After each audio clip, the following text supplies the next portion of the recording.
ಹಾಗೆ ಜೀವ ಕೊಟ್ಟೋರಿಲ್ಲ, ನಿನ್ನ ಹಾಗೆ ಪ್ರೀತಿಸೋರಿಲ್ಲ,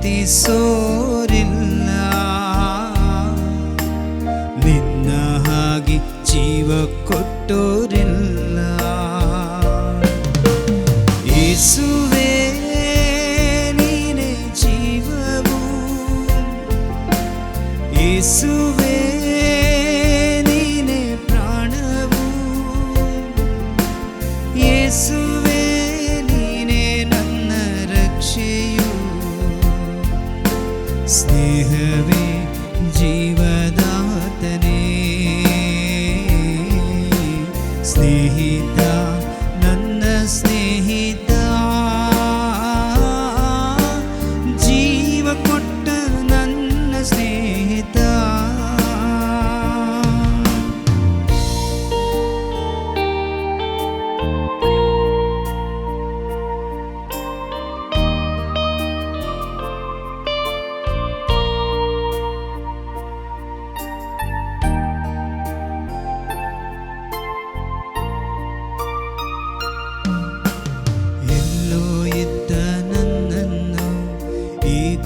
ಇದ್ದ ನನ್ನನ್ನು ನಿನ್ನಯ ಪ್ರೀತಿಯ ಕರದಿಂದ, ಎಲ್ಲೋ ಇದ್ದ ನನ್ನನ್ನು ಈಗೋ ಇದ್ದ ನನ್ನನ್ನು ನಿನ್ನಯ ಪ್ರೀತಿಯ ಕರದಿಂದ,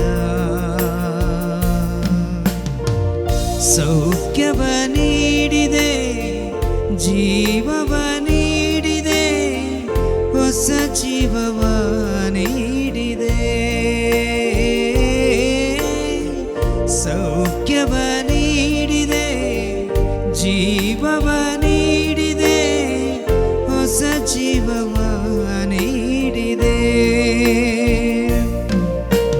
ನಿನ್ನ ಹಾಗೆ ಪ್ರೀತಿಸೋರಿಲ್ಲ, ನಿನ್ನ ಹಾಗೆ ಜೀವ ಕೊಟ್ಟೋರಿಲ್ಲ, ನಿನ್ನ ಹಾಗೆ ಪ್ರೀತಿಸೋರಿಲ್ಲ, ನಿನ್ನ ಹಾಗೆ ಜೀವ ಕೊಟ್ಟೋರಿಲ್ಲ.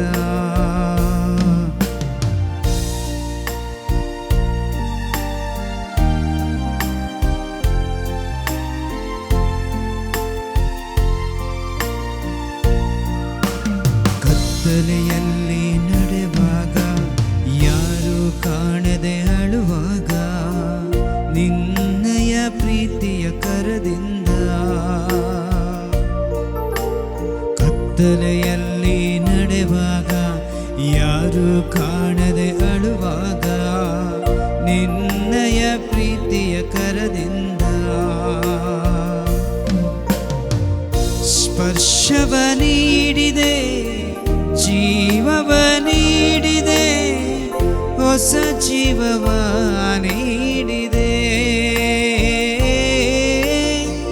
ಸ್ಪರ್ಶವ ನೀಡಿದೆ, ಜೀವವ ನೀಡಿದೆ, ಹೊಸ ಜೀವವ ನೀಡಿದೆ.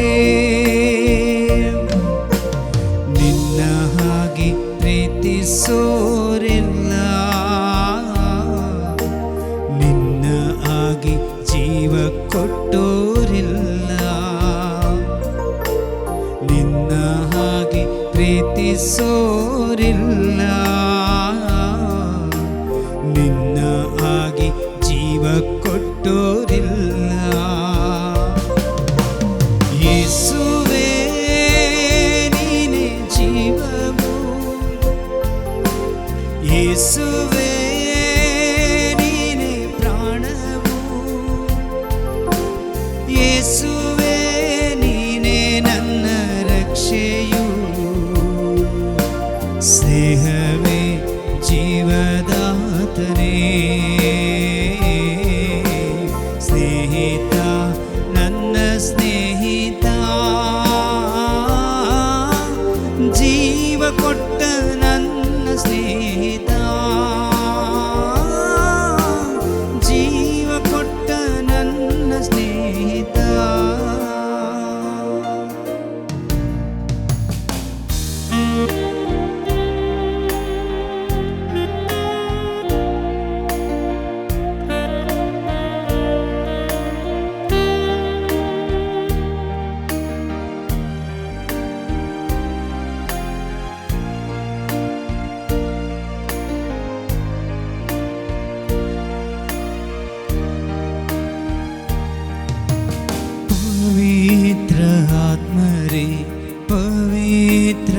ಆತ್ಮರೇ ಅಭಿಷೇಕ ಮಾಡ ಬನ್ನಿರಿ. ಯೇಸುವಿನ ಪವಿತ್ರ ಆತ್ಮರೇ ಪವಿತ್ರ ಆತ್ಮರೇ ಅಭಿಷೇಕ ಮಾಡ ಬನ್ನಿರಿ. ಪವಿತ್ರ ಆತ್ಮರೇ ಪವಿತ್ರ ಆತ್ಮರೇ ಅಭಿಷೇಕ ಮಾಡ ಬನ್ನಿರಿ. ಪವಿತ್ರ ಆತ್ಮರೇ ಪವಿತ್ರ ಆತ್ಮರೇ ಅಭಿಷೇಕ ಮಾಡ ಬನ್ನಿರಿ.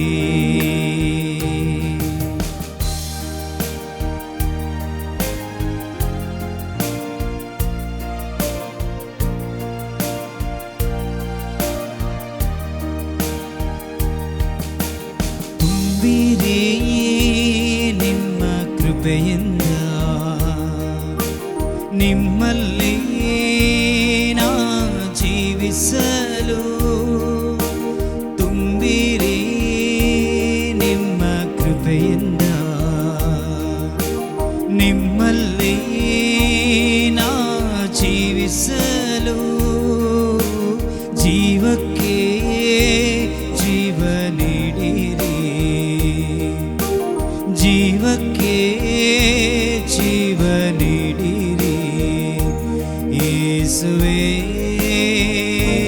ಯೇಸುವೇ ಯೇಸುವಿನ ಪವಿತ್ರ ಆತ್ಮರೇ ಪವಿತ್ರ ಆತ್ಮರೇ ಅಭಿಷೇಕ ಮಾಡ ಬನ್ನಿರಿ.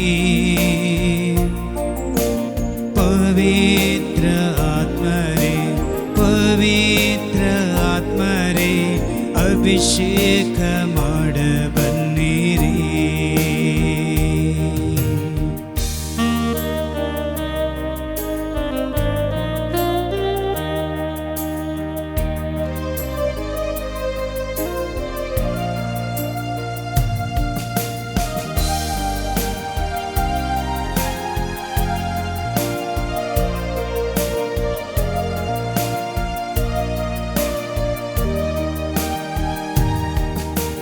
ತುಂಬಿರಿ ನಿಮ್ಮ ಪ್ರೀತಿಯಿಂದ ನಿಮ್ಮಲ್ಲಿ ನಾ ಜೀವಿಸಲು. ತುಂಬಿರಿ ನಿಮ್ಮ ಪ್ರೀತಿಯಿಂದ ನಿಮ್ಮಲ್ಲಿ ನಾ ಜೀವಿಸಲು. ಜೀವಕ್ಕೆ ಜೀವ ನೀಡಿರಿ ಜೀವಕ್ಕೆ ಜೀವ ನೀಡಿರಿ. ಯೇಸುವೇ ಯೇಸುವೇ ಯೇಸುವಿನ ಪವಿತ್ರ ಆತ್ಮರೇ ಪವಿತ್ರ ಆತ್ಮರೇ ಅಭಿಷೇಕ ಮಾಡ ಬನ್ನಿರಿ. ಪವಿತ್ರ ಆತ್ಮರೇ ಪವಿತ್ರ ಆತ್ಮರೇ ಅಭಿಷೇಕ ಮಾಡ ಬನ್ನಿರಿ. ಕರ್ಗಡುತ್ತೇಳುವ hallelujah hallelujah hallelujah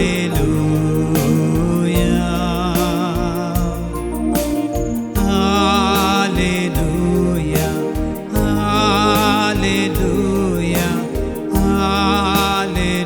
hallelujah hallelujah hallelujah hallelujah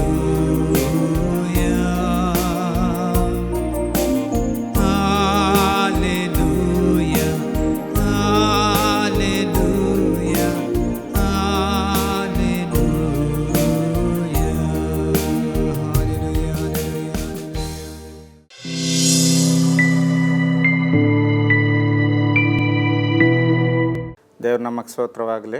ನಮ್ಮ ಹೆಸರು ವೆಂಕಟೇಶ್ ಅಂತ, ಮೇದ್ರಳ್ಳಿ ಊರು, ಚಿಕ್ಕಮಂಗ್ಳೂರು ತಾಲೂಕು, ಚಿಕ್ಕಮಂಗ್ಳೂರು ಜಿಲ್ಲೆ. ಆದರೆ ನನಗೊಂದು 5-6 ವರ್ಷದಿಂದ ಒಂದು ದೊಡ್ಡ ಆಪ್ರೇಷನ್ ಆಯಿತು.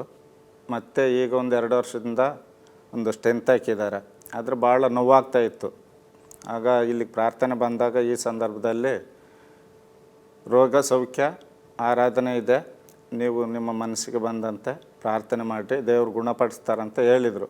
ಆ ಸಂದರ್ಭದಲ್ಲಿ ಪ್ರಾರ್ಥನೆ ಮಾಡುವಾಗ ದುಃಖದಿಂದ ದೇವರು ಏನೋ ನನ್ನಲ್ಲಿ ಒಂದು ಸ್ಪರ್ಶಿಸುವಂತೆ ದೇವರ ಆ ನೋವಿನಿಂದ ನನಗೆ ಒಂದು ಬಿಡುಗಡೆ ಕೊಟ್ಟಂಥ ಒಂದು ಅನುಭವ ಆಯಿತು. ಮತ್ತು ಗುರುಗಳು ಕೂಡ ಎಣ್ಣೆ ಹಚ್ಚಿ ಪ್ರಾರ್ಥನೆಯಲ್ಲಿ ನಮ್ಮನ್ನು ಎಲ್ಲರನ್ನು ಮುಟ್ಟುವಾಗ ನಮಗೆ ಒಂದು ಸಂಪೂರ್ಣ ಒಂದು ಗುಣ ಆಯಿತು ಎನ್ನುವಂಥ ಒಂದು ನಂಬಿಕೆ ನನ್ನಲ್ಲಿ ದೃಢವಾಗಿ ಬಂತು. ಆ ನೋವು ನನ್ನಲ್ಲಿ ಕಾಣಿಸ್ತಾ ಇಲ್ಲ. ಅದಕ್ಕಾಗಿ ದೇವರಿಗೆ ನಾನು ಸ್ತೋತ್ರ ಸಲ್ಲಿಸ್ತೇನೆ.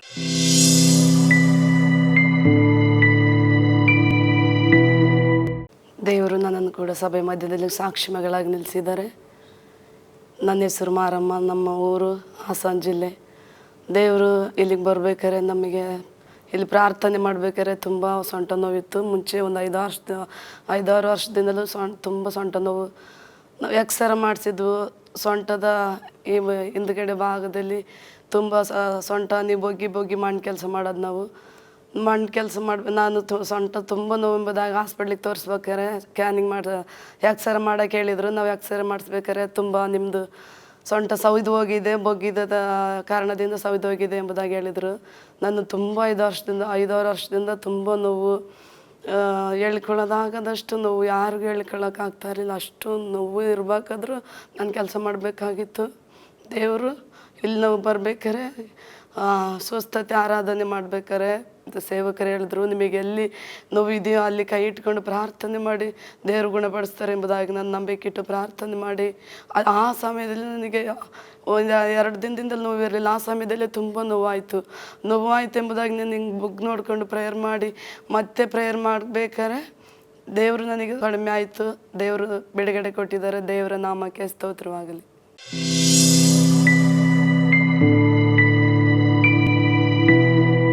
ನನ್ನ ಹೆಸರು ಸಾಗರ್ ಅಂತ, ಮೈಸೂರಿಂದ ಬಂದಿದ್ದೀನಿ. ನಾನು BA ಫೈನಲ್ ಇಯರ್ ಓದ್ತಿರ್ಬೇಕಾದ್ರೆ ಡಿಪ್ರೆಷನ್ಗೆ ಹೋಗಿದ್ದೆ, ಖಿನ್ನತೆಗೆ. ಅಲ್ಲಿಂದ ಸುಮಾರು ಮಾನಸಿಕ ಆಸ್ಪತ್ರೆಲ್ಲ ತೋರಿಸಿ ಗುಣಪಡಿಸಿದ್ರು, ಗುಣ ಆಗಲಿಲ್ಲ. ದೇವ್ರ ಹತ್ರ ಬಂದ ಮೇಲೆ ಕೀಳಿರಿ ಮೇಲೆ ತೆಗೆದು ಖಿನ್ನತೆಯಿಂದ ಹೊರಗೆ ಬಂದು ಡಿಪ್ರೆಷನಿಂದ ಹೊರಗೆ ಬಂದು ನಾರ್ಮಲ್ ಮನುಷ್ಯನಾಗಿದ್ದೀನಿ. ಮತ್ತು ಇಂಗ್ಲೀಷ್ ಮಾತಾಡೋದು ಬರ್ತಿರಲಿಲ್ಲ ನನಗೆ. ಡಿವೈನ್ ರಿಟ್ರೀಟ್ ಸೆಂಟರ್ ಬಂದು ಇಂಗ್ಲೀಷ್ ಸೆಂಟ್ರಿಗೆ ಹೋಗಿ ಕೂತ್ಕೊಂಡು ಒಂದು ಧ್ಯಾನ ಮಾಡ್ತಾನೆ, ಈಗ ಇಂಗ್ಲೀಷ್ ಆರಾಮ ಮಾತಾಡ್ತೀನಿ. ದೇವರು ನನ್ನನ್ನು ಗುಣಪಡಿಸಿದ್ದಾರೆ. ಯೇಸುವೇ ಸ್ತೋತ್ರ.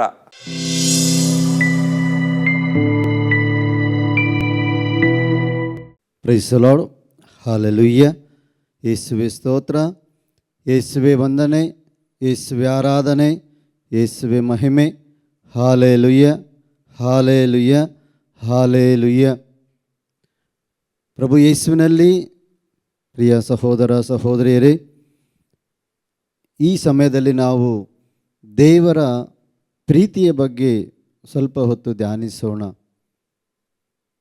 ಈ ಪ್ರಪಂಚದಲ್ಲಿ ಎಲ್ಲವನ್ನ ಉಂಟು ಮಾಡಿದ ದೇವರು ತಮ್ಮ ಸ್ವಂತ ಹೋಲುವಿಕೆಯಲ್ಲಿಯೇ ಮನುಷ್ಯನನ್ನು ಉಂಟು ಮಾಡಿದ್ದಾರೆ. ಆ ಮನುಷ್ಯನನ್ನು ಉಂಟು ಮಾಡಿದ ದೇವರಿಗೆ ಆ ಮನುಷ್ಯನಲ್ಲಿರುವಂತಹ ಆತ್ಮವೂ ಸಹ ದೇವರಿಗೆ ಸ್ವಂತ ಎಂಬುದಾಗಿ ತಮ್ಮ ಸ್ವಂತ ಉಸಿರನ್ನು ಊದಿ ಆ ಉಸಿರಿನಲ್ಲಿ ದೇವರ ಆತ್ಮವನ್ನು ದೇವರು ತುಂಬಿದ್ದಾರೆ. ಈ ಕಾರಣ ಒಬ್ಬ ಮನುಷ್ಯನು ತನ್ನ ಜೀವಿತದಲ್ಲಿ ದೇವರು ಯಾರೆಂಬುದಾಗಿ ಕಂಡುಹಿಡಿಯೋದಕ್ಕೆ ಆ ಮನುಷ್ಯನಿಗೆ ಬಹಳವಾದಂಥ ಹತ್ತಿರವಾಗುವಂಥ ಒಂದು ವಿಷಯ ಏನಂತೇಳಿದರೆ, ತನ್ನ ದುಃಖದಲ್ಲಿ ಅಥವಾ ನೋವಿನಲ್ಲಿ ಅಥವಾ ನಿರಾಸೆಯಲ್ಲಿ ಈ ಲೋಕದ ಜಂಜಾಟಗಳ ಮಧ್ಯದಲ್ಲಿ ಆ ವ್ಯಕ್ತಿ ದೇವರು ಯಾಕೆ ಈ ರೀತಿ ನನ್ನ ಜೀವಿತದಲ್ಲಿ ಸಂಕಷ್ಟಗಳನ್ನು ಬರಮಾಡ್ತಾ ಇದ್ದಾರೆ, ದೇವರು ಯಾಕಾಗಿ ನನ್ನ ಈ ಜೀವನದಲ್ಲಿ ಕಷ್ಟಗಳನ್ನು ಕೊಡ್ತಾ ಇದ್ದಾರೆ, ನನಗೆ ಈ ಜೀವನವೇ ಬೇಡ ಎಂಬುದಾಗಿ ಆ ವ್ಯಕ್ತಿ ನಿರಾಸೆ ಪಟ್ಟಾಗ, ಆ ವ್ಯಕ್ತಿ ದುಃಖದಿಂದ ಇರುವಾಗ ದೇವರ ಆತ್ಮವು ನಮ್ಮಲ್ಲಿರುವ ಕಾರಣ ಆ ಆತ್ಮವು ದೇವರಲ್ಲಿ ನೇರವಾಗಿ ಹೋಗುತ್ತೆ. ಆ ಆತ್ಮವು ದೇವರನ್ನು ಮುಖಾಮುಖಿಯಾಗಿ ಪ್ರಾರ್ಥನೆ ಮಾಡುತ್ತೆ. ಬಾಯಿ ತೆರೆಯದೇ ಇದ್ದರೂ, ತುಟಿಗಳು ಅಲುಗಾಡದೇ ಇದ್ದರೂ ಅವನ ಹೃದಯದ ಒಳಗಿನಿಂದ ಬರುವಂಥ ಧ್ವನಿ, ಪಿಸುಧ್ವನಿ ದೇವರಿಗೆ ಅದು ಮುಟ್ಟುತ್ತೆ. ಹೀಗಾಗಿ ಆ ಪಿಸುಧ್ವನಿಯಲ್ಲಿ ಆ ವ್ಯಕ್ತಿ ದೇವರನ್ನು ಪ್ರಾರ್ಥನೆ ಮಾಡುವಾಗ, ದೇವರಲ್ಲಿ ಕೇಳುವಾಗ ಖಂಡಿತವಾಗಿ ದೇವರು ಆ ಮನುಷ್ಯನಿಗೆ ಬೇಕಾದ ಸಕಲವನ್ನು ನೀಡಲು ಶಕ್ತರಾಗಿದ್ದಾರೆ. ಹೀಗಾಗಿ ಮನುಷ್ಯನ ಯಾವುದೇ ಪರಿಸ್ಥಿತಿಯಲ್ಲಿ ದೇವರು ಆತನನ್ನು ಕೈ ಬಿಡುವುದಿಲ್ಲ. ಇದು ಸತ್ಯ. ಈ ಸತ್ಯವನ್ನೇ ನಾವು ಪವಿತ್ರ ಪುಸ್ತಕದಲ್ಲಿ ಧ್ಯಾನಿಸುತ್ತೇವೆ. ಯೋಹಾನನು ಬರೆದ ಶುಭ ಸಂದೇಶ 3ನೇ ಅಧ್ಯಾಯ 16ನೇ ವಚನದಲ್ಲಿ, ದೇವರು ಲೋಕವನ್ನು ಎಷ್ಟಾಗಿ ಪ್ರೀತಿಸಿದರೆಂದರೆ ತಮ್ಮ ಏಕೈಕ ಪುತ್ರನನ್ನೇ ಧಾರೆ ಎರೆದರು. ಆತನಲ್ಲಿ ವಿಶ್ವಾಸವಿಟ್ಟ ಯಾರೊಬ್ಬನೂ ನಾಶವಾಗದೆ ಎಲ್ಲರೂ ನಿತ್ಯ ಜೀವವನ್ನು ಪಡೆಯಬೇಕೆಂಬುದೇ ದೇವರ ಉದ್ದೇಶ. ಪ್ರೇರೆ, ಈ ವಚನದಲ್ಲಿ ನಮಗೆ ದೇವರು ನೀಡುವಂಥ ಒಂದು ದೊಡ್ಡ ಸಂದೇಶ, ನಾನು ನಿನ್ನನ್ನು ಪ್ರೀತಿಸುತ್ತೇನೆ. ಈ ಪ್ರಪಂಚದಲ್ಲಿ ಕೋಟ್ಯಾನುಕೋಟಿ ಜನ ಇದ್ದರೂ ಈ ಕೋಟ್ಯಾನುಕೋಟಿ ಜನರು ನನ್ನನ್ನು ಯಾರೂ ಕೇರ್ ಮಾಡ್ತಾ ಇಲ್ಲ. ಈ ಲೋಕದ ಜನರು ನನ್ನನ್ನು ಕೈ ಬಿಟ್ಟಿದ್ದಾರೆ. ಈ ಲೋಕದ ಅನೇಕ ಸಮಸ್ಯೆಗಳಿಂದ ನಾನು ತುಂಬಿ ಹೋಗಿದ್ದೇನೆ. ಈ ಲೋಕದಲ್ಲಿ ನಾನು ಏನು ಮಾಡಬೇಕೆಂಬುದಾಗಿ ಗೊತ್ತಾಗ್ತಾ ಇಲ್ಲ. ಎಲ್ಲಿ ಹೋಗಬೇಕು, ಯಾರ ಬಳಿಗೆ ಹೋಗಬೇಕು, ಏನು ನನಗೆ ಗೊತ್ತಾಗ್ತಾ ಇಲ್ಲ ಎಂಬುದಾಗಿ ಒಬ್ಬ ಮನುಷ್ಯ ತನ್ನ ಮನಸ್ಸಿನ ಆಲೋಚನೆಗಳಲ್ಲೇ ದೇವರನ್ನು ಕರೆಯುವಾಗ ದೇವರು ಆ ಮನುಷ್ಯನಲ್ಲಿ ಭರವಸೆಯನ್ನು ತುಂಬುತ್ತಾರೆ. ಆ ಮನುಷ್ಯನಲ್ಲಿ ದೇವರು ಪಿಸುಧ್ವನಿಯಲ್ಲಿ ಮಾತಾಡ್ತಾರೆ. ಅದಕ್ಕಾಗಿ ಪ್ರೇರೆ, ನಾವು ದೇವರ ವಾಕ್ಯಗಳನ್ನು ಓದಬೇಕು. ದೇವರ ವಾಕ್ಯಗಳನ್ನು ನಾವು ಧ್ಯಾನಿಸಬೇಕು. ದೇವರ ವಾಕ್ಯಗಳನ್ನು ನಾವು ಓದುವಾಗ ದೇವರು ತಮ್ಮ ಪ್ರೀತಿಯನ್ನು ನಮ್ಮ ಮೇಲೆ ತೋರುವಂಥವರಾಗಿದ್ದಾರೆ. ದೇವರು ಕರುಣಾಸಾಗರರು, ದಯಾಸಾಗರರು, ಕರುಣೆಶೀಲರು, ಪ್ರೀತಿ ಸ್ವರೂಪರು, ತಟ್ಟನೆ ಸಿಟ್ಟುಗೊಳ್ಳದೇ ಇರುವಂಥ ದೇವರು, ಸಾವಿರಾರು ತಲೆಗಳವರೆಗೆ ದಯೆ ತೋರಿಸುತ್ತೇನೆ ಎಂಬುದಾಗಿ ಹೇಳಿದಂಥ ದೇವರು ತಮ್ಮ ಪ್ರೀತಿಯನ್ನು ನಮ್ಮ ಹೃದಯದೊಳಗೆ ಯಥೇಚ್ಛವಾಗಿ ಧಾರಾಳವಾಗಿ ಅವರು ಸುರಿಸಿದ್ದಾರೆ. ಈ ನಿಮಿತ್ತ ಈ ವಾಕ್ಯಗಳಲ್ಲಿ ದೇವರು ಹೇಳ್ತಾ ಇದ್ದಾರೆ, ನಾನು ನಿನ್ನನ್ನು ಪ್ರೀತಿಸುತ್ತೇನೆ. ಇಡೀ ಪ್ರಪಂಚದ ಎಲ್ಲ ಮನುಷ್ಯರು ನಿನ್ನ ಕೈಬಿಟ್ಟರು. ಈ ಲೋಕದ ಎಲ್ಲ ವ್ಯಕ್ತಿಗಳು ನಿನ್ನನ್ನು ಕೈಬಿಟ್ಟರು. ನೀನು ನಂಬಿದಂಥ ವ್ಯಕ್ತಿಗಳು ನಿನ್ನನ್ನು ಕೈಬಿಟ್ಟರು. ನೀನು ಪ್ರೀತಿ ಮಾಡಿದಂಥ ಎಲ್ಲ ನಿನ್ನ ಮಿತ್ರರು, ನಿನ್ನ ತಂದೆ ತಾಯಿಗಳು, ನಿನ್ನ ಒಡ ಹುಟ್ಟಿದವರು, ನಿನ್ನ ಸ್ನೇಹಿತರು, ನಿನ್ನ ಸಂಗಾತಿ, ಈ ಲೋಕದಲ್ಲಿ ಯಾವ ಮನುಷ್ಯನೂ ಕೈಬಿಟ್ಟರು, ನಾನು ನಿನ್ನ ಕೈ ಬಿಡುವುದಿಲ್ಲ. ಪ್ರವಾದಿ ಯೆಶಾಯನ ಗ್ರಂಥದಲ್ಲಿ 49, 15 ಮತ್ತು 16ನೇ ವಾಕ್ಯದಲ್ಲಿ ತಂದೆಯಾದ ದೇವರು ಮತ್ತೊಮ್ಮೆ ಹೇಳ್ತಾರೆ, ಹೆತ್ತ ತಾಯಿಗೆ ತನ್ನ ಕಂದನ ಪ್ರೀತಿ ಬತ್ತಿ ಹೋಗುವುದು ಉಂಟೆ. ಹೆತ್ತ ತಾಯಿ ತನ್ನ ಮಲೆಗೂಸನ್ನು ಮರೆತು ಬಿಡುವುದು ಉಂಟೆ. ಈ ಪ್ರಪಂಚದಲ್ಲಿ ಒಂದು ವೇಳೆ ತನ್ನ ಹೆತ್ತ ತಾಯಿ, ತನ್ನ ಸ್ವಂತ ತಾಯಿ ಆ ಮಗುವನ್ನು ಮರೆತು ಈ ಮಗು ನನಗೆ ಬೇಡ ಎಂಬುದಾಗಿ ಅದೆಷ್ಟೋ ತಾಯಂದಿರು ತಮ್ಮ ಮಕ್ಕಳನ್ನು ಕಸದ ತೊಟ್ಟಿಗೆಯಲ್ಲಿ ಅಥವಾ ಆಸ್ಪತ್ರೆಗಳಲ್ಲಿ ಬಿಟ್ಟು ಹೋಗುವಂಥ ಎಷ್ಟೋ ಸನ್ನಿವೇಶಗಳನ್ನು ನಾವು ಕಣ್ಣಾರೆ ಕಂಡಿದ್ದೇವೆ. ಪ್ರೇರೆ, ಅಂಥ ಮಕ್ಕಳನ್ನು ಸಹ ಯಾರೋ ಒಬ್ಬರ ಸಹಾಯದಿಂದ, ಯಾರೋ ಗುರುಗಳೋ ಅಥವಾ ಯಾರೋ ಸಿಸ್ಟರ್ಗಳೋ ಅಥವಾ ಯಾವುದೋ ಒಂದು ವ್ಯಕ್ತಿ ನನಗೆ ಈ ಮಗು ಬೇಕು, ನಾನು ಇದನ್ನು ದತ್ತು ತಗೋತೀನಿ, ಈ ಮಗುವನ್ನು ನಾನು ಸಾಕ್ತೀನಿ ಅಂತೇಳಿ ಆ ಮಗುವನ್ನು ನೋಡಿದಂಥ ವ್ಯಕ್ತಿಗಳು ಸಾಯಿಸುವುದಿಲ್ಲ, ಬದಲಿಗೆ ಆ ಮಗುವನ್ನು ಸಂರಕ್ಷಣೆ ಮಾಡಿ ಪೋಷಣೆ ಮಾಡ್ತಾರೆ. ಪ್ರಿಯರೇ, ಕಾರಣ ಏನಂತೇಳಿದರೆ ಈ ಪ್ರಪಂಚದಲ್ಲಿ ಹುಟ್ಟುವಂಥ ಪ್ರತಿಯೊಂದು ಮಗುವು ದೇವರಿಂದ ಜನಿಸಿದಂಥ ಮಕ್ಕಳಾಗಿದ್ದಾರೆ. ಅದಕ್ಕಾಗಿ ದೇವರು ಹೇಳುವಂಥದ್ದು, ಹೆತ್ತ ತಾಯಿ ನಿನ್ನನ್ನು ಮರೆತರು, ನಾನು ನಿನ್ನನ್ನು ಮರೆಯುವುದಿಲ್ಲ. ಈ ಪರಿಸ್ಥಿತಿಯಲ್ಲಿ ಈ ದಿನಗಳಲ್ಲಿ ನಾವು ಅದೆಷ್ಟು ಅನಾಥ ಜನರನ್ನು ನಾವು ನೋಡ್ತಾ ಇದ್ದೀವಿ. ಅದೆಷ್ಟು ಅನಾಥ ಮಕ್ಕಳು ಬೆಳವಣಿಗೆಯಾಗಿ ಅವರು 20 ವರ್ಷ, 25 ವರ್ಷಗಳು, 30 ವರ್ಷಗಳಾದ ನಂತರ ತಮ್ಮ ಪ್ರೀತಿಯನ್ನು ಕಳೆದುಕೊಂಡಂಥ ಪ್ರೀತಿಯನ್ನು ಅನೇಕ ಜನರ ಮಧ್ಯದಲ್ಲಿ, ದೇವರು ಜನರ ಮಧ್ಯದಲ್ಲಿದ್ದುಕೊಂಡು ಆ ಮಕ್ಕಳಿಗೆ ಬೇಕಾಗಿರುವಂಥ ಆ ದೈವ ಪ್ರೀತಿಯನ್ನು ತುಂಬಿ ಮತ್ತೆ ಅವರು ಒಂದು ಹೊಸ ಜೀವನವನ್ನು ನಡೆಸುವುದಕ್ಕೆ ಅವರಿಗೆ ಅಗತ್ಯವಾದಂಥ ಎಲ್ಲ ಪೋಷಣೆಯನ್ನು ದೇವರು ಬಾಲ್ಯದಿಂದ ಅನೇಕ ಜನರ ಸಹಾಯದಿಂದ ಆ ಮಕ್ಕಳನ್ನು ಪೋಷಣೆ ಮಾಡ್ತಾರೆ. ಅವರ ವಯಸ್ಸಿಗೆ ಬಂದಾಗ ಅವರಿಗೆ ಯಾವ ವಯಸ್ಸಿಗೆ ಏನು ಅಗತ್ಯ ಅದೆಲ್ಲವನ್ನು ದೇವರೇ ಅನೇಕ ಜನರ ಮಧ್ಯದಲ್ಲಿ ಇದ್ದು ಅವರನ್ನು ಕಾಪಾಡ್ತಾ ಬಂದಿದ್ದಾರೆ.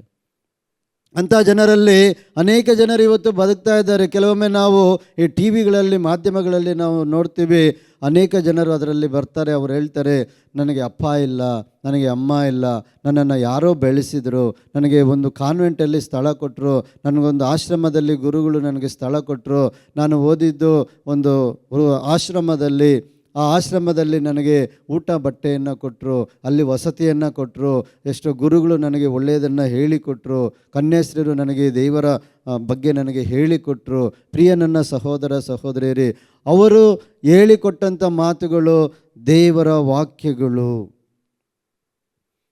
ಪ್ರಭು ಯೇಸು ಸ್ವಾಮಿ ಅದನ್ನೇ ಹೇಳ್ತಾ ಇದ್ದಾರೆ, ಈ ಲೋಕದಲ್ಲಿ ಯಾರು ನಿನ್ನನ್ನು ಕೈ ಬಿಟ್ಟರು, ಈ ಲೋಕದಲ್ಲಿ ಯಾರು ನಿನ್ನನ್ನು ತೊರೆದರು, ನಾನು ನಿನ್ನನ್ನು ತೊರೆಯುವುದಿಲ್ಲ, ನಾನು ನಿನ್ನ ಕೈ ಬಿಡುವುದಿಲ್ಲ ಎಂಬುದಾಗಿ ದೇವರು ವಾಗ್ದಾನ ಮಾಡಿದ್ದಾರೆ. ಈ ಕಾರಣ ಪ್ರಿಯರೇ, ಅನೇಕ ಜನರು ಈ ದಿನಗಳಲ್ಲಿ ಆ ದೇವರ ಪ್ರೀತಿಯನ್ನು ಅನುಭವಿಸುವುದಕ್ಕೆ ಸಾಧ್ಯವಾಗ್ತಾ ಇದೆ. ಕಳೆದುಕೊಂಡಂಥ ಎಲ್ಲ ಆಶೀರ್ವಾದಗಳನ್ನು ಮತ್ತೊಮ್ಮೆ ದೇವರು ಕೊಡುವಂಥ ಪ್ರೀತಿಮಯರಾಗಿದ್ದಾರೆ ದೇವರು. ಆ ದೇವರೇ ಯೇಸು ಕ್ರಿಸ್ತರು. ಯೇಸು ಕ್ರಿಸ್ತರು ಎಷ್ಟೋ ಜನರಿಗೆ ದೇವರು ಎಂಬುದಾಗಿ ಹೇಳ್ತಾರೆ, ಆದರೆ ಯೇಸು ಯಾರು ಎಂಬುದಾಗಿ ಗೊತ್ತಿಲ್ಲ. ಪ್ರೇರೆ, ದೇವರು ನರನಾಗಿ ಹುಟ್ಟಿ ಬಂದರು. ಏಕೆಂತೇಳಿದರೆ ಮನುಷ್ಯನನ್ನು ಪ್ರೀತಿ ಮಾಡುವುದಕ್ಕೆ ಹತ್ತಿರವಾಗುವಂಥ ವ್ಯಕ್ತಿಯಾಗಿ ಈ ಮನುಷ್ಯನ ಕಷ್ಟ ದುಃಖಗಳನ್ನು, ನೋವುಗಳನ್ನು, ಸಮಸ್ಯೆಗಳನ್ನು, ಈ ಪ್ರಪಂಚದ ಅನೇಕ ರೀತಿಯ ದುಃಖ ದುಗುಡಗಳನ್ನು ಪರಿಹರಿಸುವುದಕ್ಕೆ ತಂದೆಯಾದ ದೇವರು ಯೇಸು ಸ್ವಾಮಿಯನ್ನು ಒಬ್ಬ ಮನುಷ್ಯನನ್ನಾಗಿ ಕಳುಹಿಸಿಕೊಟ್ಟರು. ನಾವು ದೇವರ ವಾಕ್ಯಗಳನ್ನು ಓದುವಾಗ, ಧ್ಯಾನಿಸುವಾಗ ಬೈಬಲ್ ನಮಗೆ ಹೇಳುತ್ತೆ, ಯೇಸು ಸ್ವಾಮಿ ನರನ ಹಾಗೆ, ಮನುಷ್ಯನ ಹಾಗೆ ಒಂದು ಮನುಷ್ಯ ಜನ್ಮವನ್ನು ಅವರು ತಾಳಿದರು. ಹೇಗೆ ತಾಳಿದರು?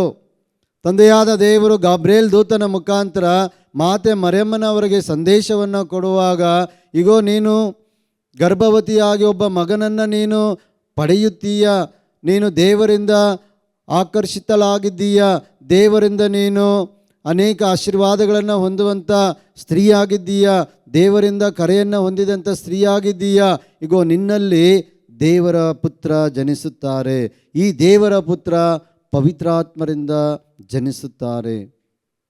ಇದಾಗುವುದಾದರೂ ಹೇಗೆ ಎಂಬುದಾಗಿ ಮಾತೆ ಮರಿಯಮ್ಮನವರು ಪ್ರಶ್ನೆ ಮಾಡುವಾಗಲೂ ದೇವದೂತನು ಆಕೆಗೆ ಮಂಗಳವಾರ್ತೆಯನ್ನು ಹೇಳುವಾಗ, ಇದು ದೇವರ ಒಂದು ಚಿತ್ತ, ದೇವರ ಒಂದು ಯೋಜನೆ. ಇಗೋ ನಿನಗೆ ಒಂದು ಮಗು ಹುಟ್ಟುವುದು ನಿನ್ನ ಸ್ವಂತ ಶಕ್ತಿಯಿಂದಲ್ಲ, ಬುದ್ಧಿ ಜ್ಞಾನದಿಂದಲ್ಲ, ಶಾರೀರಿಕವಾದ ಸಂಬಂಧದಿಂದಲ್ಲ, ಅದು ಪವಿತ್ರಾತ್ಮರಿಂದ.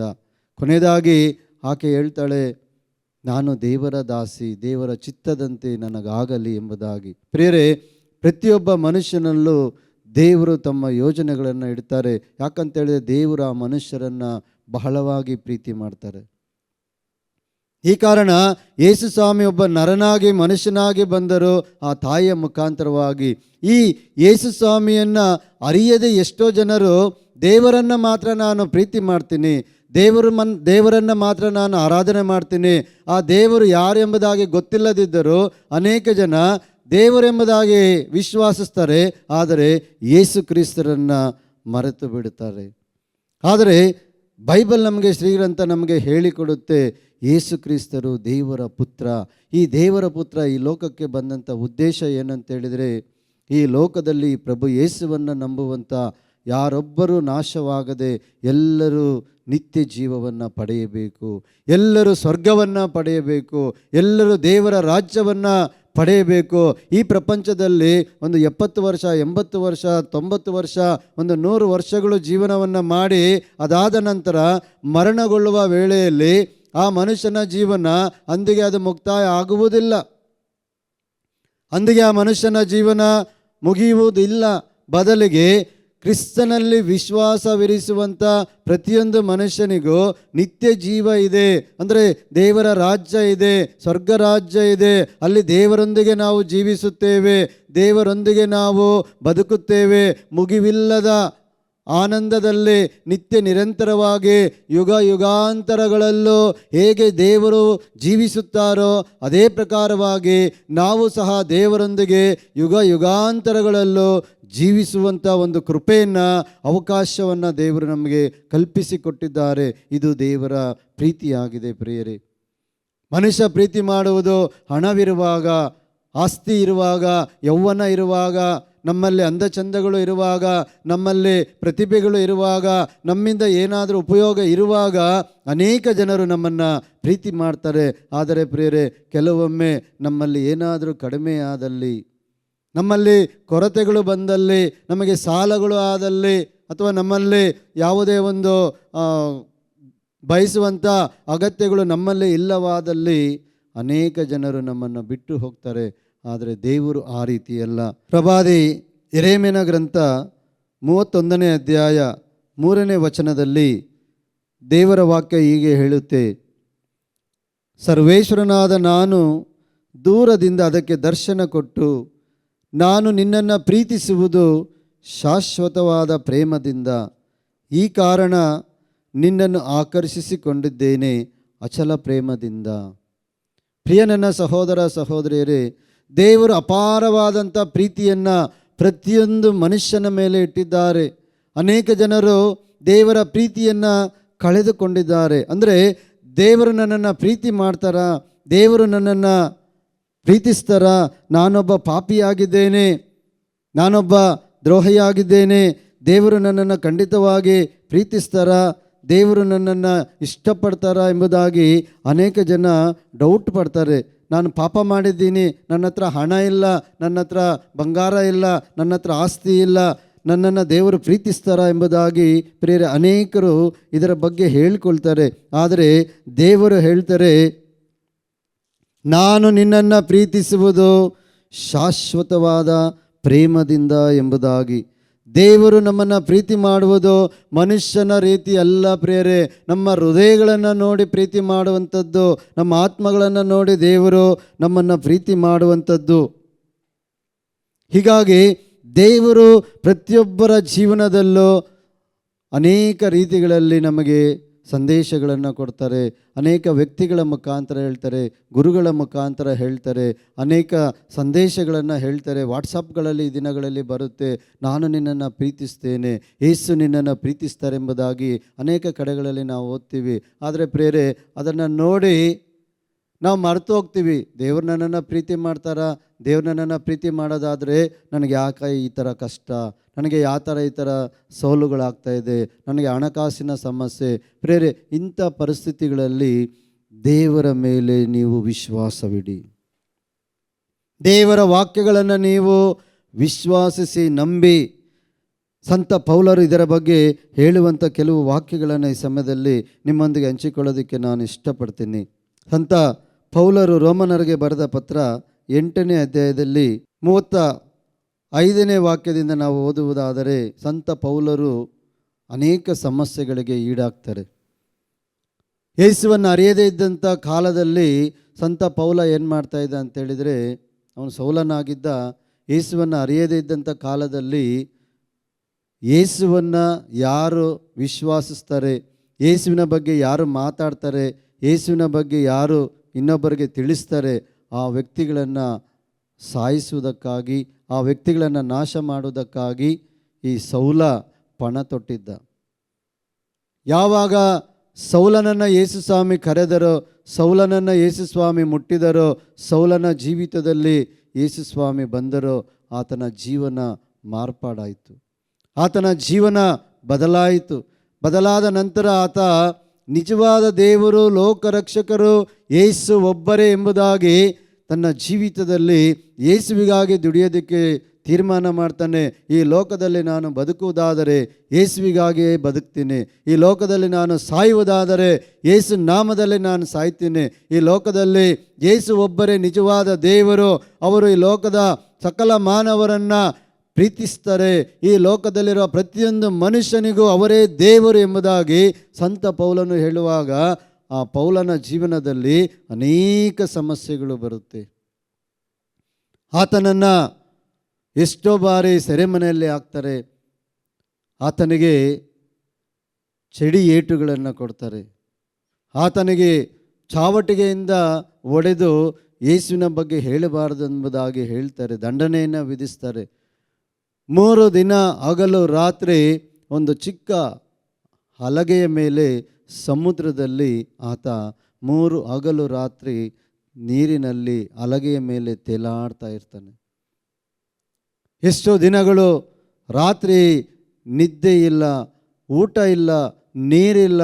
ಈ ಪರಿಸ್ಥಿತಿಯಲ್ಲಿ ಸಂತ ಪೌಲರು ಜೀವಿಸುವಾಗ ಆತನ ಅನುಭವದಲ್ಲಿ ಆತ ಹೇಳ್ತಾನೆ, ಕ್ರಿಸ್ತ ಯೇಸುವಿನ ಪ್ರೀತಿಯಿಂದ ನಮ್ಮನ್ನು ಬೇರ್ಪಡಿಸುವವರು ಯಾರು? ಈ ಅನುಭವವನ್ನು ಪಡೆದಂಥ ಸಂತ ಪೌಲರು ಹೇಳ್ತಾರೆ. ಯಾಕಂತ ಹೇಳಿದ್ರೆ, ಒಬ್ಬ ಮನುಷ್ಯನಿಗೆ ಈ ಪ್ರಪಂಚದಲ್ಲಿ ಅನೇಕ ಸಂದರ್ಭಗಳು ಬರುತ್ತೆ. ಹುಟ್ಟಿದಾಗಿನಿಂದ ಸಾಯುವ ತನಕ ಅನೇಕ ಪರಿಸ್ಥಿತಿಗಳನ್ನು ಆ ಮನುಷ್ಯ ಎದುರಿಸಬೇಕು. ಸಣ್ಣ ವಯಸ್ಸಿನಿಂದ ಮುದುಕರಾಗುವ ತನಕ ಅನೇಕ ಸಮಸ್ಯೆಗಳನ್ನು ಆ ವ್ಯಕ್ತಿಗಳು ಅನುಭವಿಸುವಂಥ ವೇಳೆಯಲ್ಲಿ ಆ ಪರಿಸ್ಥಿತಿಗಳನ್ನು ನಾವು ಒಮ್ಮೆ ಧ್ಯಾನಿಸುವಾಗ ಸಂತ ಪೌಲರ ಜೀವಿತದಲ್ಲಿ ಆ ಪರಿಸ್ಥಿತಿಗಳನ್ನು ಕುರಿತು ಆತ ಅನುಭವಿಸಿ ಈಗ ನಮಗೆ ಹೇಳ್ತಾ ಇದ್ದಾರೆ, ಕ್ರಿಸ್ತ ಯೇಸುವಿನ ಪ್ರೀತಿಯಿಂದ ನಮ್ಮನ್ನು ಬೇರ್ಪಡಿಸಲು ಯಾರಿಂದ ಸಾಧ್ಯ?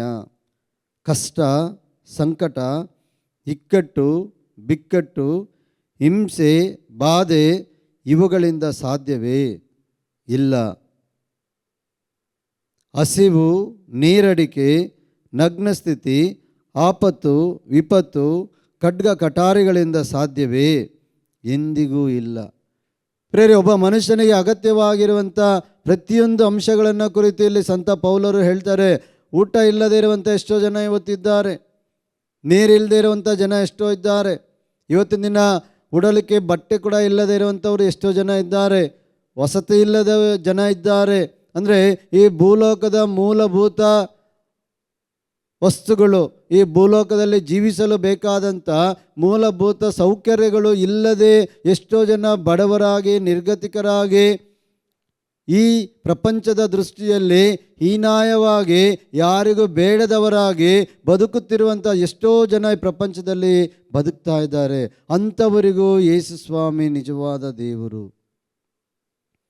ಈ ಪರಿಸ್ಥಿತಿಯಲ್ಲಿ ಸಂತ ಪೌಲರು ಹೇಳ್ತಾರೆ, ಈ ಪರಿಸ್ಥಿತಿಯಲ್ಲಿ ನೀನು ಇದ್ದರೂ ಸಹ ನಿನ್ನನ್ನು ಯೇಸು ಪ್ರೀತಿ ಮಾಡ್ತಾರೆ, ನಿನ್ನನ್ನು ಯೇಸು ಸ್ವಾಮಿ ಪ್ರೀತಿಸ್ತಾರೆ. ಯಾಕಂತೇಳಿದರೆ, ಸೃಷ್ಟಿಸಲ್ಪಟ್ಟವರು ಅವರು. ಆದಾಮನನ್ನು ಸೃಷ್ಟಿ ಮಾಡಿದಂಥ ದೇವರು ಆ ಒಂದು ಜನರೇಷನ್ ಎಷ್ಟು ಸಾವಿರ ವರ್ಷಗಳಾದರೂ ಪರವಾಗಿಲ್ಲ, ಅದು ಹಾಗೆಯೇ ಮುಂದುವರಿಯುತ್ತದೆ. ಅದು ಯಾವತ್ತೂ ಕಡಿತ ಆಗೋದಿಲ್ಲ. ದೇವರ ವಾಗ್ದಾನವು ಯಾವತ್ತೂ ದೇವರು ಮತ್ತೆ ವಾಪಸ್ಸು ತಗೊಳ್ಳೋದಿಲ್ಲ. ನಾನು ನಿನ್ನನ್ನು ಪ್ರೀತಿಸುತ್ತೇನೆ ಶಾಶ್ವತವಾದ ಪ್ರೇಮದಿಂದ ಎಂಬುದಾಗಿ ಹೇಳಿದಂಥ ಆ ದೇವರ ಪ್ರೀತಿ ಈ ಸಮಸ್ಯೆಗಳು ಬಂದಾಗ ಅದು ದೂರ ಹೋಗೋದಿಲ್ಲ. ದೇವರ ಪ್ರೀತಿ ಮತ್ತಷ್ಟು ಜಾಸ್ತಿ ಆಗ್ತದೆ. ಮುಂದೆ ವಚನಗಳು ಹೇಳುತ್ತೆ, ನಮ್ಮನ್ನು ಪ್ರೀತಿಸಿದ ಯೇಸು ಕ್ರಿಸ್ತರ ಮುಖಾಂತರ ಇವೆಲ್ಲವುಗಳಲ್ಲಿಯೂ ನಾವು ಪೂರ್ಣ ಜಯಶಾಲಿಗಳಾಗುತ್ತೇವೆ. ಇವತ್ತು ನಿನಗೆ ಅನ್ನ ಇಲ್ಲ, ಬಟ್ಟೆ ಇಲ್ಲ, ವಸತಿ ಇಲ್ಲ, ಆದರೆ ಪ್ರೇರೆ, ನೀನು ಯೇಸುವನ್ನು ವಿಶ್ವಾಸಿಸುವಾಗ, ನೀನು ಯೇಸುವನ್ನು ನಂಬುವಾಗ ನಿನ್ನಲ್ಲಿ ಯೇಸು ಸ್ವಾಮಿ ಅನೇಕ ರೀತಿಯ ಮಹತ್ಕಾರ್ಯಗಳನ್ನು ಮಾಡಲು ಅವರು ಶಕ್ತರಾಗಿದ್ದಾರೆ. ನಿನ್ನನ್ನು ದೇವರು ತೊರೆದು ಬಿಡುವುದಿಲ್ಲ. ಈ ಲೋಕದ ಜನ ನಿನ್ನನ್ನು ತೊರೆದಿರಬಹುದು, ನೀನು ಪಾಪಿ ಎಂಬುದಾಗಿ ಹೇಳಿರಬಹುದು. ನಿನ್ನ ಪಾಪಗಳನ್ನು ಈ ಲೋಕದ ಮನುಷ್ಯರಿಗೆ ಯಾವ ಲೆಕ್ಕಕ್ಕೆ ಇಲ್ಲ. ನಿನ್ನ ಪಾಪಗಳನ್ನು ಪ್ರಭು ಯೇಸು ತಮ್ಮ ರಕ್ತವನ್ನು ಸುರಿಸಿ ಶಿಲುಬೆ ಮೇಲೆ ಅವರು ಪರಿಹಾರ ಮಾಡಿದ್ದಾರೆ. ನಿನ್ನ ಪಾಪಗಳು, ನಿನ್ನ ರೋಗಗಳು, ನಿನ್ನ ವೇದನೆಗಳು, ನಿನ್ನ ಎಲ್ಲ ಸಮಸ್ಯೆಗಳನ್ನು ಪ್ರಭು ಯೇಸು ತನ್ನ ಶಿಲುಬೆ ಮೇಲೆ ಅವರ ಹೆಗಲ ಮೇಲೆ ಹೊತ್ತುಕೊಂಡು ನನ್ನನ್ನು, ನಿನ್ನನ್ನು ಯೇಸು ಸ್ವಾಮಿ ಪ್ರೀತಿ ಮಾಡಿದ್ದಾರೆ. ಇದಕ್ಕಾಗಿ ಈ ಸಮಸ್ಯೆಗಳು ಬಂದಾಗ ಯೇಸುವಿನ ಪ್ರೀತಿಯಿಂದ ಅದು ಬೇರ್ಪಡುವುದಕ್ಕೆ ಸಾಧ್ಯವಿಲ್ಲ.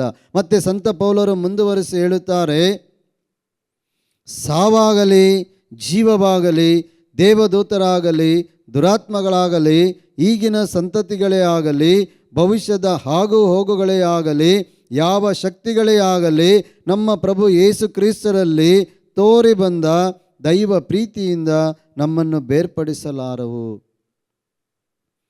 ಪ್ರೇರೆ ಇವತ್ತು ಅನೇಕ ಜನ ಅಯ್ಯೋ ನಾನು ಸಾಯ್ತಾ ಇದ್ದೀನಿ, ನಾನು ರೋಗದಿಂದ ಸಾಯ್ತಾ ಇದ್ದೀನಿ, ಆಸ್ಪತ್ರೆಯಲ್ಲಿದ್ದೀನಿ, ನನ್ನನ್ನು ಯಾರು ನೋಡೋಕ್ಕೆ ಬರ್ತಾ ಇಲ್ಲ, ಇಗೋ ನಾನು ಪ್ರೀತಿ ಮಾಡಿದಂಥ ವ್ಯಕ್ತಿಗಳು ಇವತ್ತು ನನ್ನ ಜೊತೆ ಇಲ್ಲ, ಇಗೋ ನಾನು ಸಾಯುವಂಥ ಪರಿಸ್ಥಿತಿಯಲ್ಲಿದ್ದೀನಿ, ನಾನು ಸಾಯ್ತಾ ಇದ್ದೀನಿ.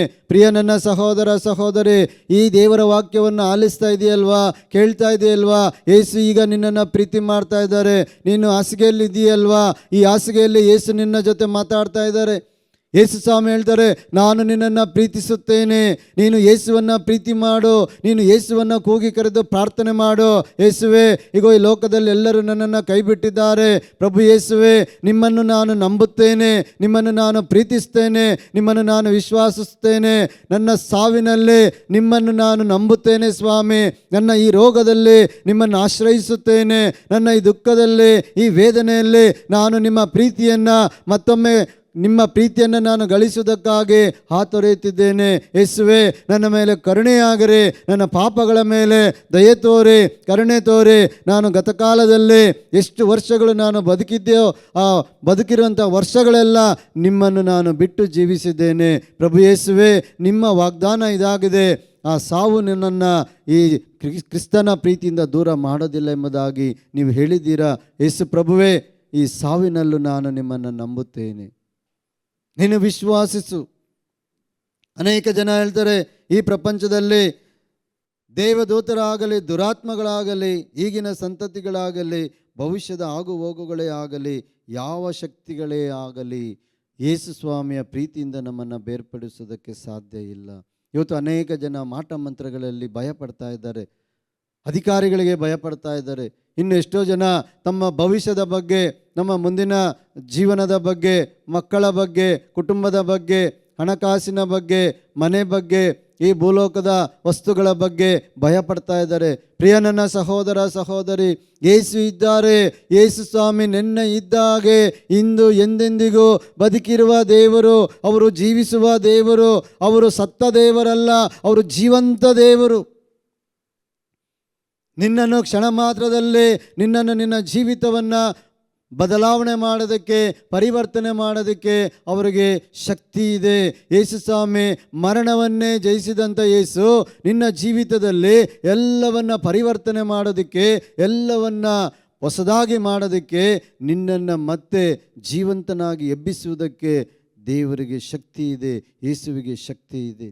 ಆ ಯೇಸುವಿನ ಪ್ರೀತಿ ಶಾಶ್ವತವಾದ ಪ್ರೀತಿ. ಯಾಕೆ ಒಬ್ಬ ಮನುಷ್ಯ ರೋಗಿಯಾಗಿರ್ತಾನೆ, ಆ ರೋಗಿಯಾಗಿರುವಂಥ ಮನುಷ್ಯನಿಗೆ ಕೆಲವೊಮ್ಮೆ ನಾವು ದೇವರ ವಾಕ್ಯಗಳನ್ನು ಹೇಳ್ತೀವಿ, ಪ್ರಾರ್ಥನೆ ಮಾಡ್ತೀವಿ. ಯಾಕಾಗಿ ಆ ಮನುಷ್ಯನಿಗೆ ಹೇಳ್ತೀವಿ ಅಂತೇಳಿದ್ರೆ ಪ್ರೇರೆ, ಆ ರೋಗಿಯಾಗಿದ್ದರೂ ಆ ಮನುಷ್ಯನನ್ನು ದೇವರು ಅಲ್ಲಿ ಪ್ರೀತಿ ಮಾಡ್ತಾರೆ.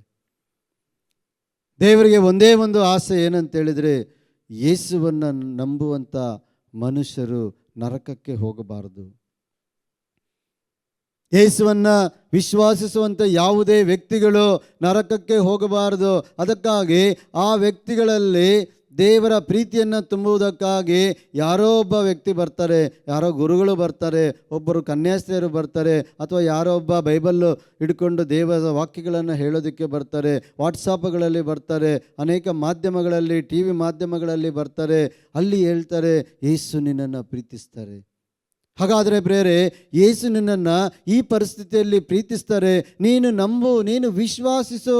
ವಿಶ್ವಾಸದ ಆಧಾರದ ಮೇಲೆ ನಿನಗೆ ಈ ಒಂದು ಮರಣದ ವೇಳೆಯಲ್ಲೂ, ಹಾಸಿಗೆಯಲ್ಲಿರುವಂಥ ಪರಿಸ್ಥಿತಿಯಲ್ಲೂ ಯೇಸು ಸ್ವಾಮಿ ನಿನ್ನನ್ನು ಕ್ಷಮಿಸ್ತಾರೆ.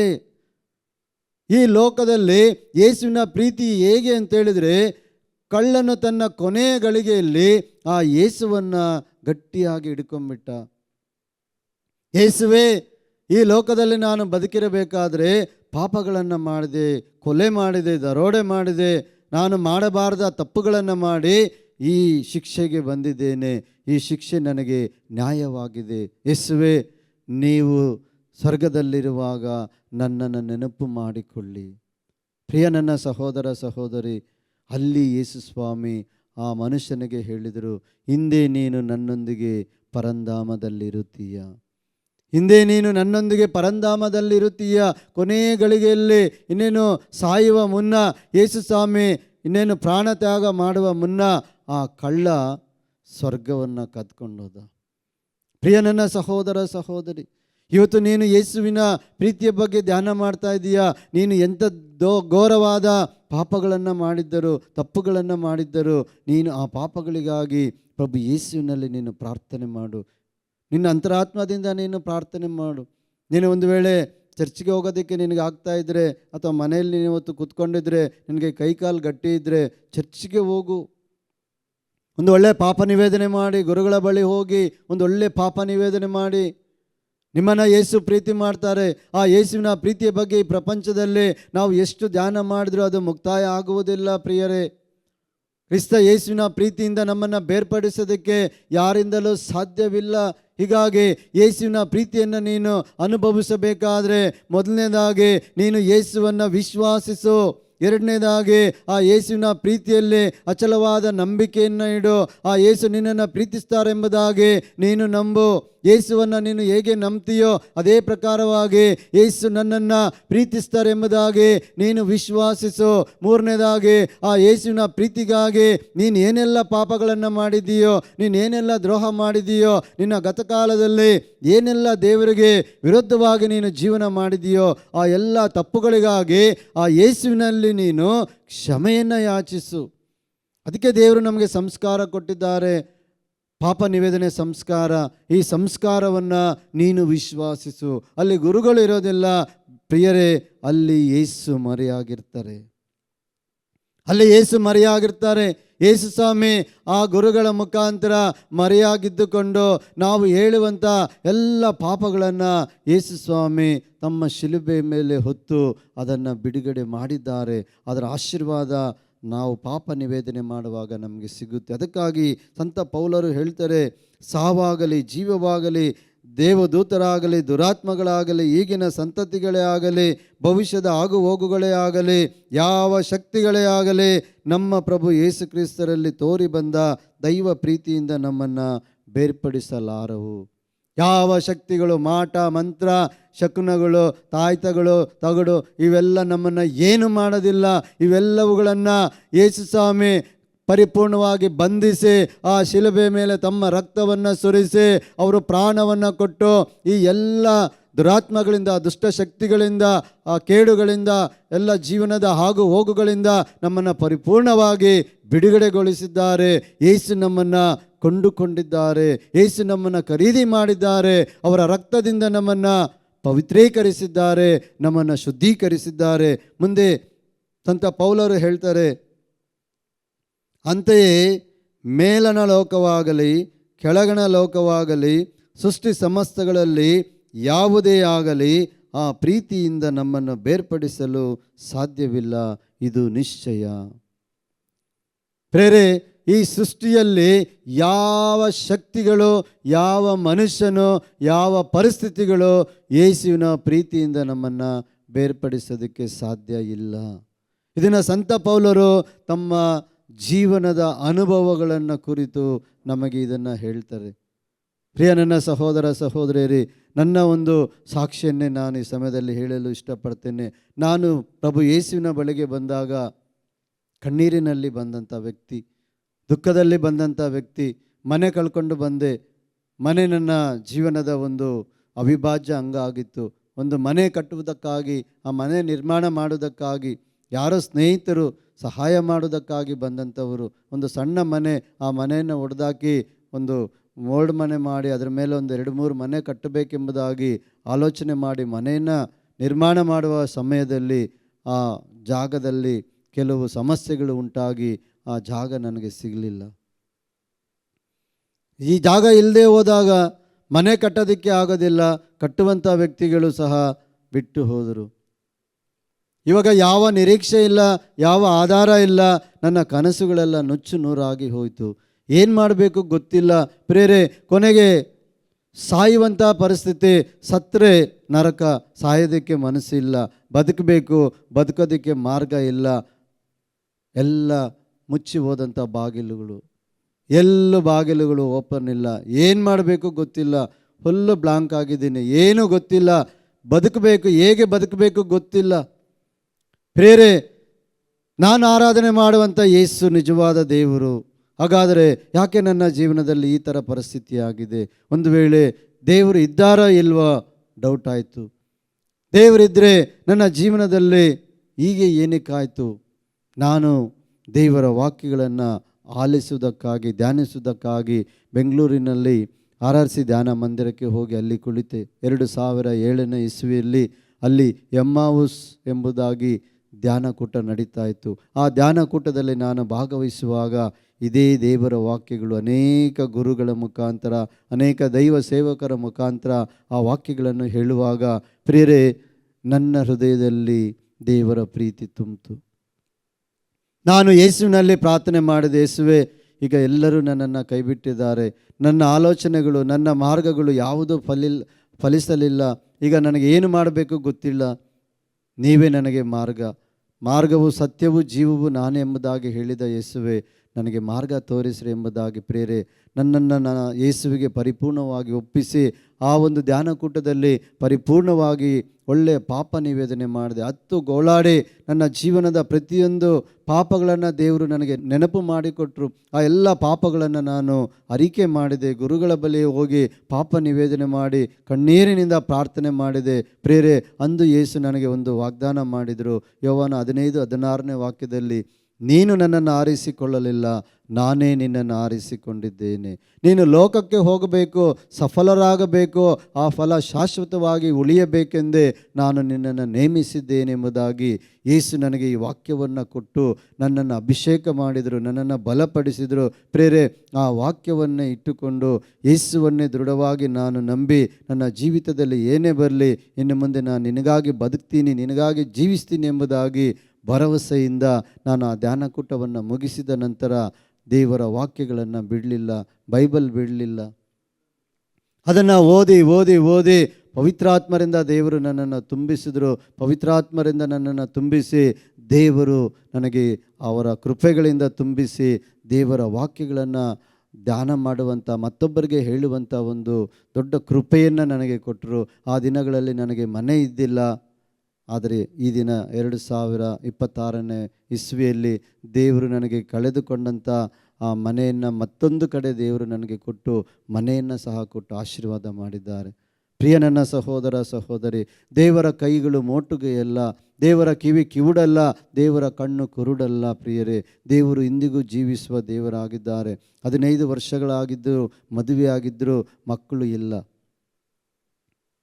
ಆ ದಿನಗಳಲ್ಲಿ ಎಲ್ಲ ಆಸ್ಪತ್ರೆಗಳನ್ನು ನೋಡಿ ಭೇಟಿ ಮಾಡುವಾಗ ಎಲ್ಲ ವೈದ್ಯರು ಹೇಳಿದ್ದು ನಿಮಗೆ ಮಕ್ಕಳೇ ಆಗಲ್ಲ ಅಂತೇಳಿ. ಪ್ರೇರೆ, ನಾನು ಯೇಸುವನ್ನು ನಂಬಿ ವಿಶ್ವಾಸಿಸಿ ಯೇಸುವಿನ ಕಡೆಗೆ ಬಂದಾಗ ಪ್ರೇರೆ, ಕಳೆದಂಥ 15 ವರ್ಷಗಳ ಹಿಂದೆ ಹೇಳಿದಂಥ ಮಾತುಗಳನ್ನು ದೇವರು ತೆಗೆದುಹಾಕಿ ವೈದ್ಯರಿಗಿಂತ ಮಿಗಿಲಾದಂಥ ವೈದ್ಯರು ನನಗೆ ಈ ದಿನಗಳಲ್ಲಿ 2 ಮಕ್ಕಳನ್ನು ಕೊಟ್ಟು ಅನುಗ್ರಹಿಸಿದ್ದಾರೆ. ಆ ಮಕ್ಕಳು ಇವತ್ತಿನ ದಿನ 8ನೇ ತರಗತಿ ಒಬ್ಬ ಗಂಡು ಮಗ ಮತ್ತು 10ನೇ ತರಗತಿ ಹೆಣ್ಣು ಮಗಳು, 2 ಮಕ್ಕಳನ್ನು ದೇವರು ನನಗೆ ಕೊಟ್ಟು ಅನುಗ್ರಹಿಸಿದ್ದಾರೆ. ಈ ಭೂಲೋಕದಲ್ಲಿ ದೇವರ ಪ್ರೀತಿ ಶಾಶ್ವತ. ದೇವರ ಪ್ರೀತಿ ಹೇಗೆ ಅಂತೇಳಿದರೆ ಪ್ರೇರೆ, ನಾವು ಬಂದಿದ್ದ ತಕ್ಷಣ ಅಯ್ಯೋ ನನಗೆ ಅದ್ಭುತ ಆಗಬೇಕು ಆ ಥರ ಅಂದ್ಕೋಬೇಡಿ. ನೀನು ಯೇಸುವಿನಲ್ಲಿ ನಂಬಿಕೆ ಇಡು, ವಿಶ್ವಾಸವಿಡು. ನಿನ್ನ ಜೀವನದ ಒಂದೊಂದು ದಿನಗಳಲ್ಲಿ ನೀನು ಮಾಡಿದ ತಪ್ಪುಗಳನ್ನು, ಪಾಪಗಳನ್ನು ನೆನೆ. ಆ ಪಾಪಗಳಿಗಾಗಿ ಕಣ್ಣೀರಿಟ್ಟು ದೇವರಲ್ಲಿ ಪ್ರಾರ್ಥನೆ ಮಾಡು. ದೇವರ ಪ್ರೀತಿ ನಿನ್ನ ಮೇಲೆ ಯಥೇಚ್ಛವಾಗಿ ದೇವರು ನಿನ್ನಲ್ಲಿ ತುಂಬ್ತಾರೆ. ಪ್ರಿಯರೇ, ದೇವರು ಜೀವಂತವಾದಂಥ ದೇವರು. ದೇವರಿಗೆ ಅಸಾಧ್ಯವಾದದ್ದು ಈ ಭೂಲೋಕದಲ್ಲಿ ಯಾವುದೂ ಇಲ್ಲ. ಆ ದೇವರ ಪ್ರೀತಿಯನ್ನು ಕುರಿತು ನೀನು ಈ ದಿನ ಕೇಳ್ತಾ ಇದೆಯಾ? ಈಗ ಯೇಸುವಿನಲ್ಲಿ ನೀನು ವಿಶ್ವಾಸವಿಟ್ಟು ನೀನೊಮ್ಮೆ ಪ್ರಾರ್ಥನೆ ಮಾಡು. ಯಾಕೆ ನಿನ್ನ ಜೀವಿತದಲ್ಲಿ ಆ ಸಮಸ್ಯೆ ಪರಿಹಾರ ಆಗೋದಿಲ್ಲ? ಖಂಡಿತವಾಗಿ ಆಗುತ್ತೆ. 1 ನಿಮಿಷ ಕಣ್ಣುಗಳನ್ನು ಮುಚ್ಚಿ ಪ್ರಾರ್ಥನೆ ಮಾಡೋಣ. ಪ್ರಭು ಯೇಸುವೇ, ಸಮಯದಲ್ಲಿ ನಾನು ನಿಮ್ಮನ್ನು ಸ್ತುತಿಸಿ ಆರಾಧಿಸಿ ಮಹಿಮೆ ಪಡಿಸುತ್ತೇನೆ ಸ್ವಾಮಿ. ನಿಮ್ಮ ಪ್ರೀತಿ ಶಾಶ್ವತ, ನಿಮ್ಮ ಕರುಣೆ ಶಾಶ್ವತ. ನಾನು ನಿನ್ನನ್ನು ಪ್ರೀತಿಸುವುದು ಶಾಶ್ವತವಾದ ಪ್ರೇಮದಿಂದ ಎಂಬುದಾಗಿ ಹೇಳಿದ್ದೀರಾ. ಸಂತ ಪೌಲನನ್ನು ನೀವು ಸ್ವಾಮಿ ಬಲಪಡಿಸಿದ ಹಾಗೆ, ಪ್ರೇಷಿತರನ್ನು ಬಲಪಡಿಸಿದ ಹಾಗೆ, ಈ ಲೋಕದಲ್ಲಿ ನಿಮ್ಮನ್ನು ನಂಬಿದಂಥ ಎಲ್ಲ ಪ್ರವಾದಿಗಳನ್ನು, ಪ್ರೇಷಿತರನ್ನು, ಸೇವಕರನ್ನು, ಗುರು ಕನ್ಯಾಶ್ರೀಯರನ್ನು, ಪ್ರತಿಯೊಬ್ಬರನ್ನು ಸ್ವಾಮಿ ನೀವು ಅನುಗ್ರಹಿಸಿದ ಹಾಗೆ, ಇಗೋ ಸ್ವಾಮಿ, ಈ ದಿನ ನಾನು ನಿಮ್ಮನ್ನು ನಂಬಿ ವಿಶ್ವಾಸಿಸುತ್ತೇನೆ. ನನ್ನಲ್ಲಿರುವಂಥ ಬಲಹೀನತೆಯನ್ನು ತೆಗೆದುಹಾಕಿ ನಿಮ್ಮನ್ನು ಹೆಚ್ಚಾಗಿ ಪ್ರೀತಿ ಮಾಡಲು ನನಗೆ ಕೃಪೆ ನೀಡಿರಿ. ನಿಮಗೆ ಅಸಾಧ್ಯವಾದದ್ದು ಒಂದೂ ಇಲ್ಲ ಸ್ವಾಮಿ. ಈ ಪ್ರಪಂಚದಲ್ಲಿ ನೀವೊಬ್ಬರೇ ನಿಜವಾದ ದೇವರೆಂಬುದಾಗಿ ನಾನು ನಂಬುತ್ತೇನೆ. ನಿಮ್ಮ ಪ್ರೀತಿಯಲ್ಲಿ ನಾನು ವಿಶ್ವಾಸವಿಡುತ್ತೇನೆ. ನಿಮ್ಮ ವಾಕ್ಯಗಳಲ್ಲಿ ನಾನು ನಂಬುತ್ತೇನೆ. ಆ ವಾಕ್ಯಗಳನ್ನು ನಾನು ನಂಬಿ ವಿಶ್ವಾಸಿಸಿ ನನ್ನ ಜೀವನವನ್ನು ನಡೆಸಲು ಬೇಕಾದ ಶಕ್ತಿಯನ್ನು, ಕೃಪೆಯನ್ನು ನನಗೆ ಕರುಣಿಸಿರಿ. ಎಲ್ಲ ಪ್ರೇಷಿತರೊಂದಿಗೂ, ದೇವದೂತರೊಂದಿಗೂ, ಸ್ವರ್ಗೀಯ ಸಮೂಹಗಳೊಂದಿಗೂ, ಎಲ್ಲ ರಕ್ತಸಾಕ್ಷಿಗಳೊಂದಿಗೂ, ಮಾತೆಯೊಂದಿಗೂ ಸೇರಿ ಯೇಸು ನಾಮದಲ್ಲಿ ಪ್ರಾರ್ಥಿಸುತ್ತೇನೆ ಜೀವವುಳ್ಳ ತಂದೆಯೇ, ಆಮೇನ್. ಪಿತನ, ಸುತನ ಮತ್ತು ಪವಿತ್ರ ಆತ್ಮರ ನಾಮದಲ್ಲಿ ಆಮೇನ್.